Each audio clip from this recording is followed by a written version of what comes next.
नमस्कार मित्रांनो, तुमचं स्वागत आहे आपल्या यूट्यूब चॅनलवरती। आता येणारी जी काही एक्झाम आहे, डिपार्टमेंटल PSI असेल, कंबाईनची मुख्य परीक्षा असेल, कोणतीही स्पर्धा परीक्षा असेल, त्याच्यामध्ये महाराष्ट्राचा भूगोल याच्यावर प्रश्न विचारला जातो।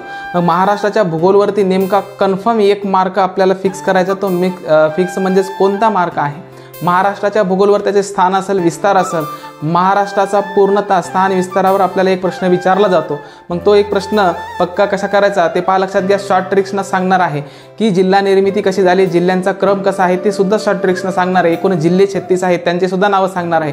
शॉर्ट ट्रिक्सनं पूर्णतः लेक्चर परिपूर्ण पहा, तुम्हाला सगळ्या गोष्टी समजतील आणि 1 मार्क फिक्स होईल। पहा, लक्षात घ्या, ही जी काही महाराष्ट्र भूगोल आहे, महाराष्ट्राच्या भूगोलमध्ये आपल्याला स्थान व विस्तार महाराष्ट्राच्या बाबतीत विचारले जातात। मग महाराष्ट्राचा भूगोल शिकते वेळेस आपल्याला पूर्ण माहिती पाहिजे की महाराष्ट्राचा नकाशा जो मॅप आहे त्याच्या आजूबाजूला किती राज्य लागले, त्या राज्यांची नावं माहिती पाहिजेत। एकूण राज्य जर बघितलं, ते राज्यांची माहिती घेण्या अगोदर आपण पूर्ण महाराष्ट्राची पार्श्वभूमी जाणून घेऊया की महाराष्ट्राचा सुरुवातीला अक्षवृत्ती आणि रेखावृत्ती विस्तार किती आहे। मग अक्षवृत्ती आणि रेखावृत्ती विस्तार सुरुवातीला आपण बघूयात की महाराष्ट्र राज्याची निर्मिती कधी झाली, आणि निर्मिती कधी झाली तुम्हाला सगळ्यांनाच माहिती आहे, 1 मे 1960 ला महाराष्ट्र राज्याची निर्मिती झाली। कधी? 1 मे 1960 ला महाराष्ट्र राज्याची निर्मिती झाली, त्या तारखेला। तर त्याचा अक्षवृत्ती आणि रेखावृत्ती विस्तार किती आहे, तर पहा, लक्षात घ्या, अक्षवृत्ती विस्तार आहे 15°44' उत्तर अक्षवृत्त ते 22°6' उत्तर अक्षवृत्त, अशा प्रकारचा अक्षवृत्ती विस्तार आहे।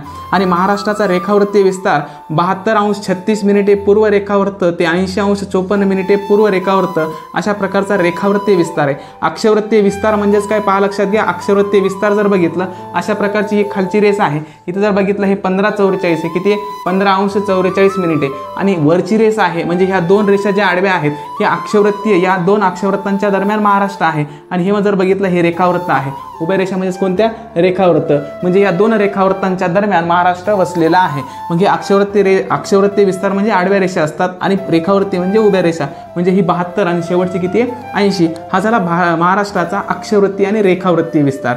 आता बघा महाराष्ट्राचा आकार कसा आहे, तर महाराष्ट्राचा आकार बघा त्रिकोणाकृती दिसते। कसं दिसतंय, त्रिकोणाकृती।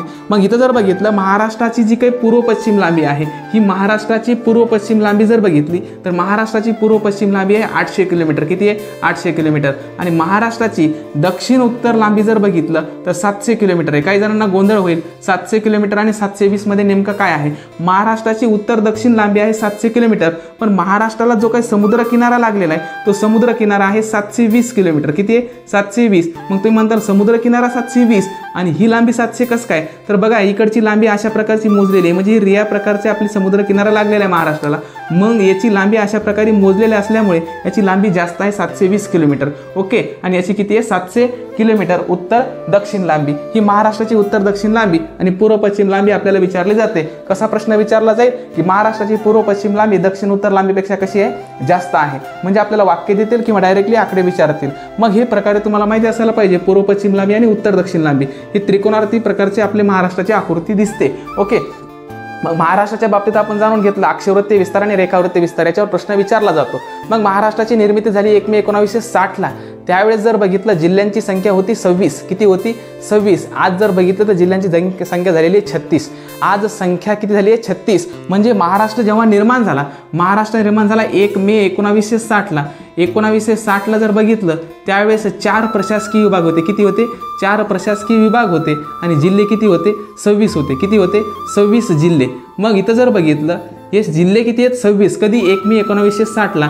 आणि आज जर बघितलं आजच्या तारखेमध्ये एकूण 6 प्रशासकीय विभाग आहेत, किती आहेत, 6 प्रशासकीय विभाग आहेत, किती आहेत, 6। आणि एकूण जिल्ह्यांची संख्या किती आहे, 36 जिल्हे। मग आजच्या पिरियडला, आजच्या टायमिंगला 36 जिल्हे आहेत आणि एकूण 6 काय आहेत, प्रशासकीय विभाग। याच्यावर सुद्धा आपल्याला प्रश्न विचारला जातो। मग हे 6 प्रशासकीय विभाग आणि 36 जिल्हे आहेत, म्हणजे याच्यामध्ये वाढ कितीची झाली बरं, 10ची झाली, कितीची झाली, 10 जिल्हे। मग ते 10 जिल्हे पहिला कोणता, दुसरा कोणता, तिसरा कोणता आणि 36वा कोणता आपल्याला माहिती असणं गरजेचं आहे। त्याचा क्रम सुद्धा मी शॉर्ट ट्रिक्सनं सांगणार आहे, पण ही पूर्णतः सुरुवातीला पार्श्वभूमी जाणून घ्या, म्हणजे पूर्ण व्हिडिओ पाहिल्यानंतर 1 मार्क तुमचा 100% कन्फर्म आहे।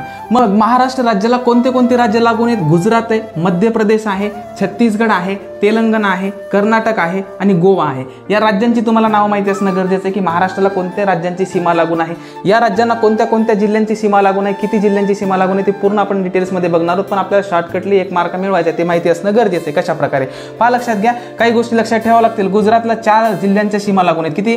4 जिल्ह्यांच्या सीमा लागून आहेत. प्रदेश राज्याला जर बघितलं, मध्य प्रदेश राज्याला एकूण 8 जिल्ह्यांच्या सीमा किती आहेत? 8 जिल्ह्यांच्या. मग ते 8 जिल्ह्यांची नावं कशी आहेत बघा इकडं. नंदू, काय नाव आहे? नंदू जबू, आना, भंडारा आहे गोंदियाला. कुठे आहे भंडारा? गोंदियाला. बघा इकडं भंडारा आहे गोंदियाला. अशा प्रकारचं नाव लक्षात ठेवायचे. नंदू आहे, धू लिहिलं इथं. न म्हणजे नंदुरबार, धुळे, जळगाव, बुलढाणा, अमरावती, नागपूर, भंडारा आणि गोंदिया असे एकूण किती जिल्हे आहेत? 8. मध्य प्रदेशला एकूण किती जिल्ह्यांची सीमा आहे? 8 जिल्ह्यांची. छत्तीसगडला 2 जिल्ह्यांची सीमा आहे. ते शेवटचा जिल्हा कोणता आहे? इथं गोंदिया. कोणता आहे? गोंदिया. इथं कोणता आहे? गडचिरोली. कोणता आहे? गडचिरोली. म्हणजे छत्तीसगडला 2 जिल्ह्यांच्या सीमा लागून आहेत. तेलंगणा 4 जिल्ह्यांच्या सीमा लागून आहेत. कोणत्या कोणत्या? गडचिरोली नंतर इथं जर बघितलं चंद्रपूर. कोणता आहे? चंद्रपूर. इथं कोणता आहे? यवतमाळ. आणि इथं जर बघितलं नांदेड. म्हणजे असे एकूण 4 जिल्ह्यांच्या सीमा कोणाला लागून आहेत? कोणाला लागून आहेत? तेलंगणाला. किती जिल्ह्यांच्या सीमा लागून आहेत? 4 जिल्ह्यांच्या. कर्नाटकला किती येतात? 7 आणि गोव्याला किती आहेत? 1. प्रत्येक राज्याला किती जिल्ह्यांच्या सीमा लागून आहेत ही संख्या माहिती असणं गरजेचं आहे.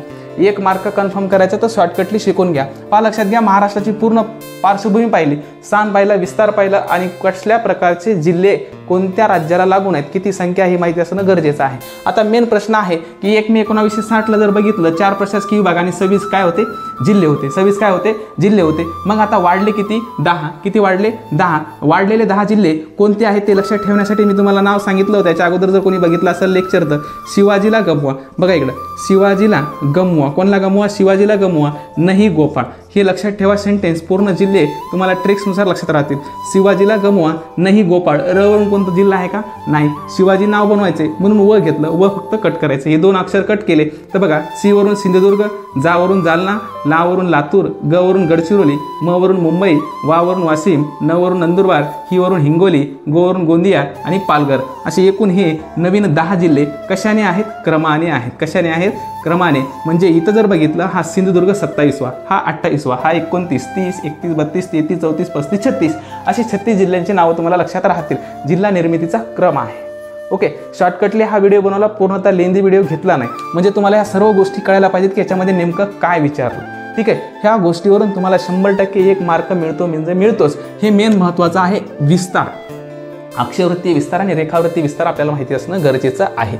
आणि पूर्णतः आज जिल्हे किती आहेत आणि त्यावेळेस किती होते, आता नवीन जिल्हे निर्माण किती झाले, कशा प्रकारे झाले, त्यांचा क्रम माहिती असणं गरजेचं आहे. आणि इथं जर बघितलं, समुद्र किनारा आपल्याला किती किलोमीटरचा आहे? 720. आणि उत्तर दक्षिण लांबी आहे 700 किलोमीटर आणि पूर्व पश्चिम लांबी किती आहे? 800 किलोमीटर. आणि पूर्ण महाराष्ट्राचं क्षेत्रफळ जर बघितलं तर महाराष्ट्राचं क्षेत्रफळ किती आहे? तर 3,07,713 चौरस किलोमीटर आहे. बघा, महाराष्ट्राचं क्षेत्रफळ 3,07,713 चौरस किलोमीटर आहे. आणि महाराष्ट्र कितव्या क्रमांकावर आहे? भारतामध्ये 3ऱ्या क्रमांकावर आहे. कशानुसार? क्षेत्रफळाने. महाराष्ट्र भारतामध्ये 3ऱ्या क्रमांकावर आहे क्षेत्रफळाने. 3,07,713 चौरस किलोमीटर. हे भारतामध्ये जर बघितलं 3ऱ्या क्रमांकावर राज्य महाराष्ट्र. पहिल्या क्रमांकावर कोणते? राजस्थान. 2ऱ्या क्रमांकावर मध्य प्रदेश. 3ऱ्या क्रमांकावर महाराष्ट्र. क्षेत्रफळाने 3रे आहे महाराष्ट्र आणि लोकसंख्येने 2ऱ्या क्रमांकावर आहे. म्हणजे तुम्हाला कोणता क्रमांक विचारला ह्याच्यावर सुद्धा मेन महत्त्वाचा प्रश्न आपल्याला विचारला जातो.